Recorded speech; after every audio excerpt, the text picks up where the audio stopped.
देखो आज हम पढ़ने वाले हैं बल, इसको इंग्लिश में कहते हैं फोर्स। ठीक, जो क्या है फिजिक्स, ये फिजिक्स ऐसा चैप्टर है जो किसी भी एग्जाम साइंस आता है तो उसमें इस चैप्टर से एक क्वेश्चन निश्चित आता ही आता है। ठीक, तो बल क्या होता है, अगर किताबी भाषा पढ़ा जाए तो क्या कहेगा, बल वह बाहरी कार्य जो किसी वस्तु को से बदलता है या बदलने का प्रयत्न करता है। ये किताबी भाषा है जो कि कितना नॉर्मल सभी किताब में इस टाइप पे दिया रहता है। पर रियलिटी क्या आता है, बल क्या आता है, बल एक प्रकार का धक्का या खिंचाव होता है, या किसी वस्तु को धक्का देते हैं या फिर खींचते हैं, इसे हम क्या कहते हैं, इसी को बल कहते हैं। इससे क्या होता है, या तो वस्तु स्थिति बदल जाता है या बदल जाता है, या वो हो सकता है कि नहीं भी बदले। जैसे पेन है, इसको हम क्या देंगे, या तो धक्का देंगे तो भी चेंज हो गया, खींचे तो भी इसकी स्थिति चेंज हो गया। पेन पहले यहाँ था, इसको धक्का दिए तो यहाँ चल गया, खींचे तो वो यहाँ आ गया। मतलब हम लोग कह सकते हैं बल क्या है, यह एक प्रकार का धक्का है या फिर खिंचाव है, या खिंचाव है। इससे क्या होता है, वस्तु की स्थिति बदलती भी है और नहीं बदलती है। जैसे कि मान लो हम किसी लड़के को धक्का दें जिसका वेट हमसे कम होगा, तू चल जाएगा आगे, या खींचेंगे तो इधर आ जाएगा। पर वही अगर खाली जैसा कोई होगा उसको हम खींचेंगे तो नहीं जा पाएगा, क्योंकि उससे मेरा बल बहुत ही कम है। तो क्या होता है, बल और खिंचाव, धक्का और खिंचाव में डिफरेंस यह होता है कि जो धक्का देते हैं ना तो हम लोग को कम बल अनुभव होता है। जैसे हम किसी धक्का मारेंगे से तो हम फोर्स लगाएंगे, मेरा पूरा लगाएंगे, पर क्या होगा, उससे बल कम लगेगा। पर उसी वस्तु को खींचेंगे तो क्या होगा, मेरा उतना ही बल, पर उसके ऊपर असर ज़्यादा होगा।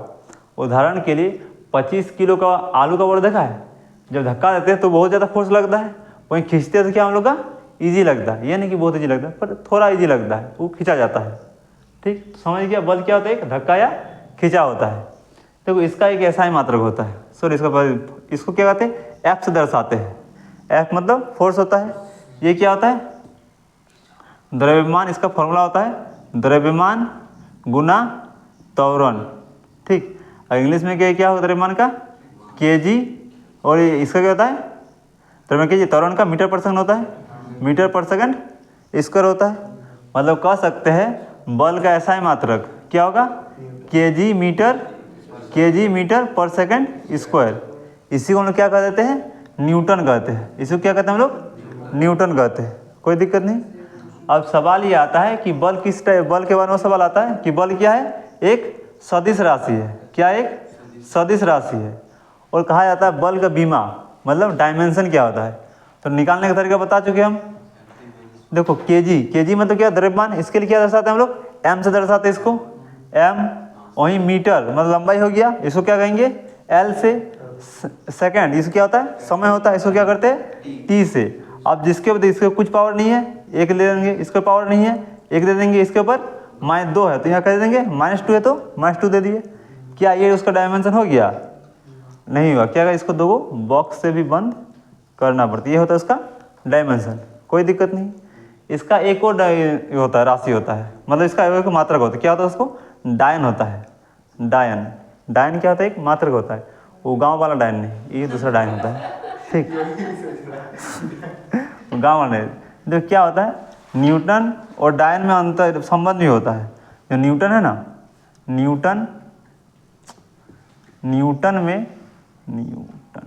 न्यूटन में और डायन में संबंध होता है।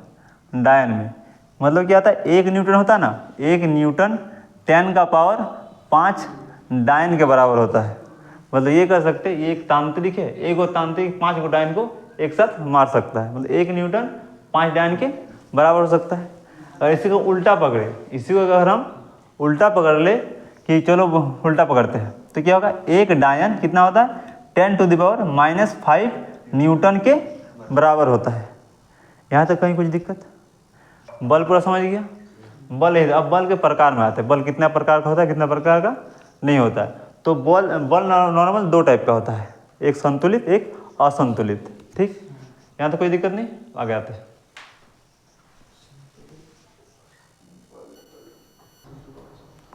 अब देखो आप आते हैं बल के प्रकार में। बल सामान्यतः 2 प्रकार होता है, एक संतुलित बल, एक क्या होता है, असंतुलित बल।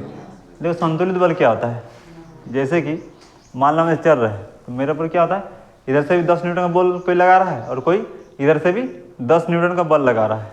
जैसे एक वस्तु है, मान लो ऐसे कोई वस्तु है, इधर से आएगा तो भी क्या आएगा, 10 न्यूटन का बल आ रहा है, इधर से भी आएगा तो क्या आएगा, 10 न्यूटन का बल लग रहा है।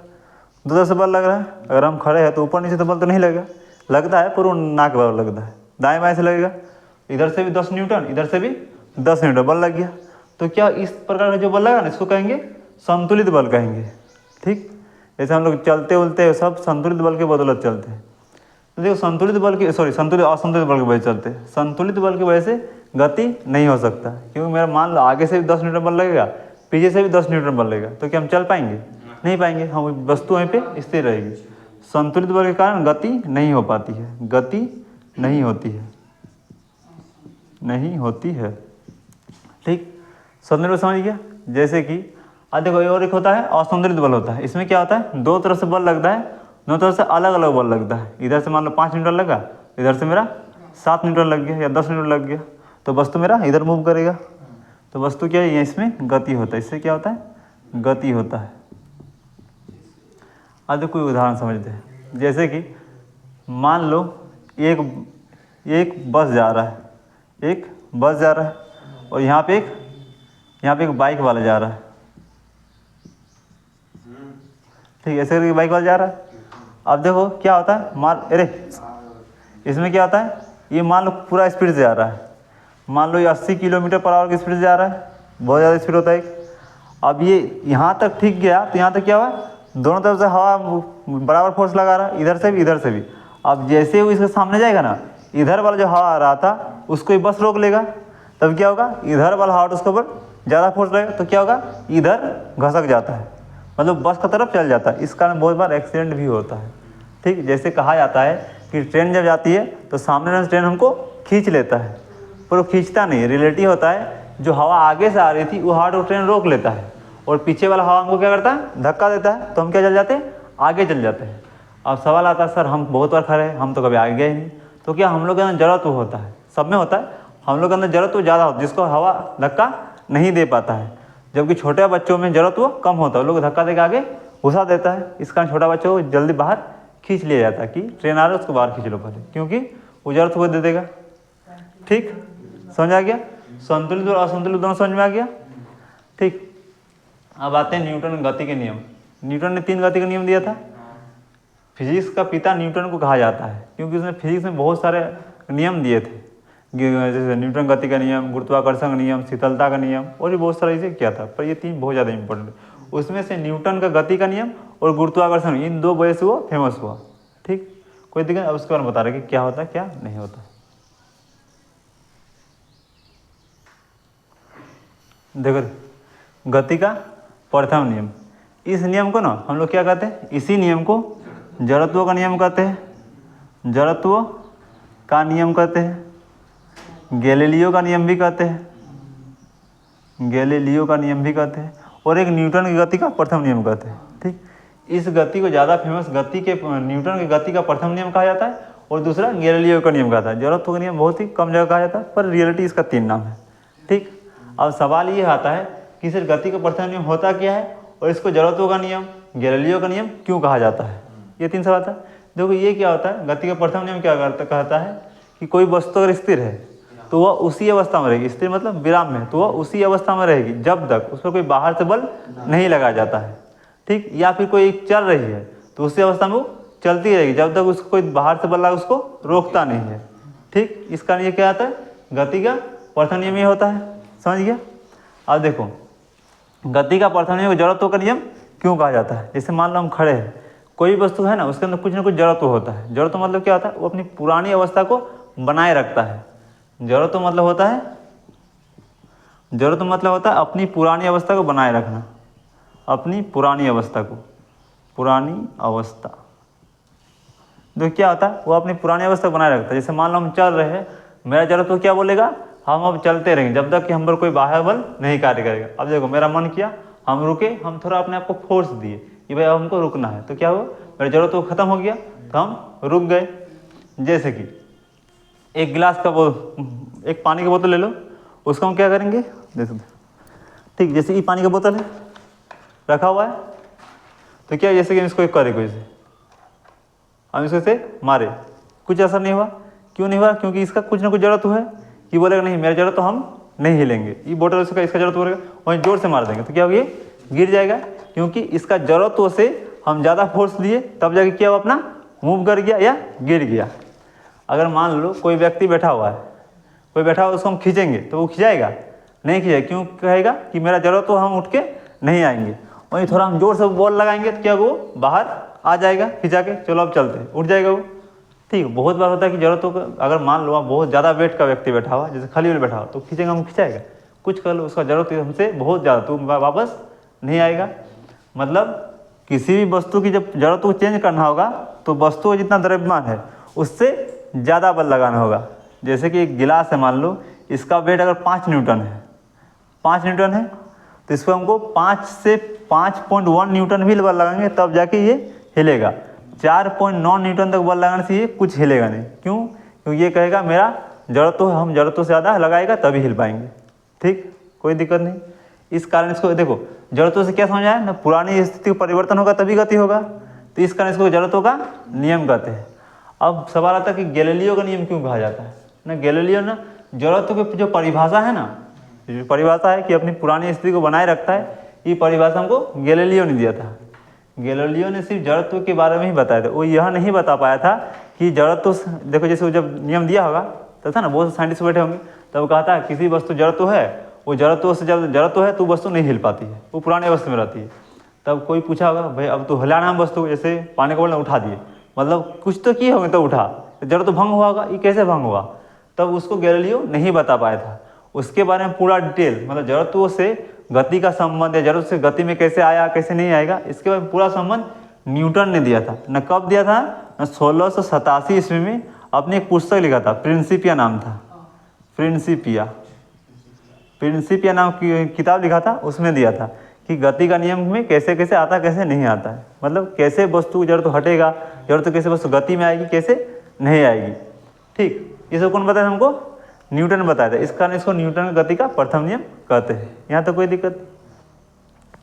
अब देखो आते हैं, देखो जड़त्व भी 2 प्रकार का होता है। ठीक, क्या होता है? जड़त्व भी 2 प्रकार का होता है। एक होता है विराम का जड़त्व, क्या होता है? एक विराम का जड़त्व, और दूसरा होता है हम लोग का गति का जड़त्व, गति का जड़त्व। जैसे कि विराम का जड़त्व में क्या हुआ, जब कोई वस्तु पुरानी अवस्था उसकी विराम होगी, जैसे कोई स्थिर अवस्था में होगी, तब उसकी वस्तु को चेंज करेंगे ना। कोई वस्तु स्थिर अवस्था में है, मतलब रुका हुआ है, तो ये उसको क्या हो जाएगा, विराम का जरूरत हो जाएगा। जैसे हम रुके हुए हैं तो अभी मेरे पास क्या है, विराम का जरूरत हुआ है। और अगर घूमना शुरू कर देंगे, चल रहे तो अब ये मेरे क्या हो जाएगा ना, गति का जरूरत हो जाएगा। ठीक, तो गति की जरूरत में क्या होता है, ये गति को बताता है, और ये क्या होता है, स्थिरता को बताता है।